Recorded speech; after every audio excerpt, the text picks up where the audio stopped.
लोजपा रामविलास के राष्ट्रीय अध्यक्ष और केंद्रीय खाद्य प्रसारण मंत्री चिराग पासवान ने रविवार को संवादी के मंच पर दो टूक कहा कि वह भाजपा नहीं सिर्फ प्रधानमंत्री नरेंद्र मोदी के कारण एनडीए गठबंधन में है और जब तक पीएम मोदी हैं तब तक हर हाल में वह गठबंधन का हिस्सा रहेंगे। उन्होंने दावा भी किया कि इस बार बिहार विधानसभा चुनाव एनडीए गठबंधन 225 से अधिक सीटें लाएगा। फन विद चिराग सत्र में उन्होंने राजनीति से लेकर निजी जीवन तक सभी विषयों पर खुलकर संवाद किया। वहीं मोदी के हनुमान कहे जाने के सवाल पर उन्होंने कहा कि मोदी जी का हनुमान हूँ, मगर सही जानकारी देना भी जरूरी है। लेटरल एंट्री और वक्फ बोर्ड पर मैंने यही काम किया है। तेजस्वी के बाद अब मुख्यमंत्री नीतीश कुमार के बेटे निशांत की राजनीति में आगमन पर चर्चा पर जब प्रशांत कश्यप ने पूछा कि क्या बिहार में राजनीतिक विरासत सौंपने का समय आ चुका है, तब चिराग ने कहा कि मैं नहीं जानता निशांत राजनीति में आएंगे या नहीं, मगर उनका स्वागत जरूर करूंगा। प्रशांत किशोर भी मेरे मित्र हैं। राजनीति में जितने विकल्प होते हैं उतना ही बेहतर होता है, लोकतंत्र उतना ही मजबूत होगा। वहीं तेजस्वी यादव और लालू यादव की राजनीति में कोई भी अंतर नहीं बताते हुए उन्होंने कहा कि तेजस्वी यादव की राजनीति करने में मेरा विरोधी है। मैं उस पर नजर तो रखता हूं,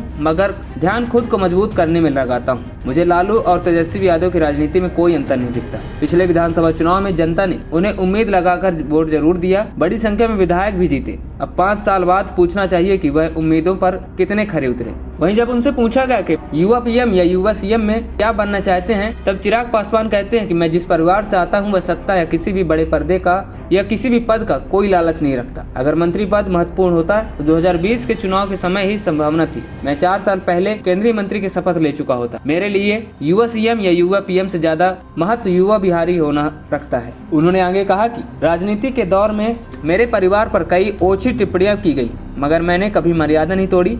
मैं पार्टी के लिए लोगों को यही बोलता हूं कि न किसी की लकीर को काटना है, न छोटा करना है, अपनी लकीर बड़ी कीजिए। एएनपी टाइम्स की रिपोर्ट।